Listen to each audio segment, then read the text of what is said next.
Imagine going to sleep in your house, in your city, surrounded by everything you've ever known. And by morning, none of it exists. Not damaged, not flooded. Gone. Swallowed whole, as if it had never been there at all. This isn't a myth from ancient times.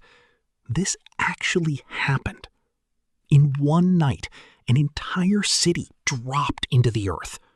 And centuries later, we're still trying to understand exactly how.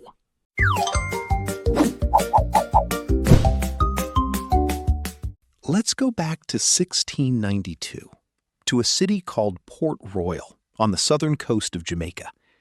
At the time, Port Royal was one of the busiest, wealthiest ports in the world. Sailors called it the richest city in the Americas. Merchants, traders, sailors, and yes, more than a few pirates filled its streets.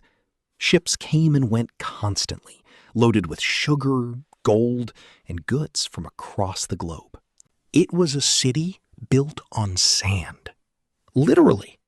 Port Royal sat on a narrow strip of sand and coral jutting out into the harbor. The ground beneath its buildings wasn't solid rock. It was loosely packed sediment, layered over decades as the city grew larger and heavier. Nobody thought much about what was underneath their feet. Why would they? The city had stood for years. Then, on June 7th, 1692, just before noon, the ground began to shake. Survivors later described the shaking as sudden and violent, unlike anything they'd felt before. But the earthquake itself wasn't even the strangest part. What happened next defied explanation for centuries. The sandy ground beneath Port Royal didn't just crack. It turned to liquid. This process is called soil liquefaction. Under intense shaking, loosely packed, waterlogged sand can lose its solid structure entirely and start behaving like a thick liquid. Buildings don't just fall over in liquefaction. They sink. They get swallowed, foundation first, as though the earth itself opened its mouth. Picture whole streets, brick buildings, and homes dropping straight down into ground that used to hold them up perfectly fine. Survivors reported watching people sink up to their necks in the ground, still alive, still screaming, as the earth around them turned to a churning, wet mess. Within minutes, an estimated 2/3 of Port Royal had vanished beneath the surface. Roughly 2,000 people died in the initial event. And this is where the story gets even stranger, because the disaster wasn't finished. The same shaking that liquefied the ground also triggered a tsunami. A wave surged into the harbor and rolled directly over the sunken remains of the city, dragging ships from the harbor and depositing them on top of what used to be rooftops. Afterward, survivors described a scene that looked less like a natural disaster and more like erasure. Streets that had existed for decades were simply underwater. Church spires poked out from the surface like tombstones for a city that used to be there. To this day, archaeologists still dive the harbor at Port Royal, mapping out sunken buildings frozen in place from that exact moment. Cups still sitting on tables, tools left mid-use. A city interrupted, not gradually decayed, but paused instantly and dragged underwater. But here's the twist that turns this from a tragedy into something almost eerie.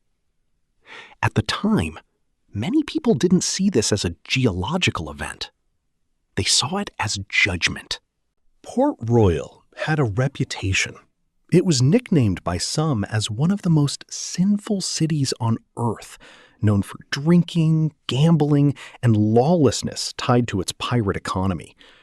When the earthquake hit, many religious leaders across the region declared it divine punishment, a city swallowed for its sins. Of course, we now understand the real cause had nothing to do with morality and everything to do with geology.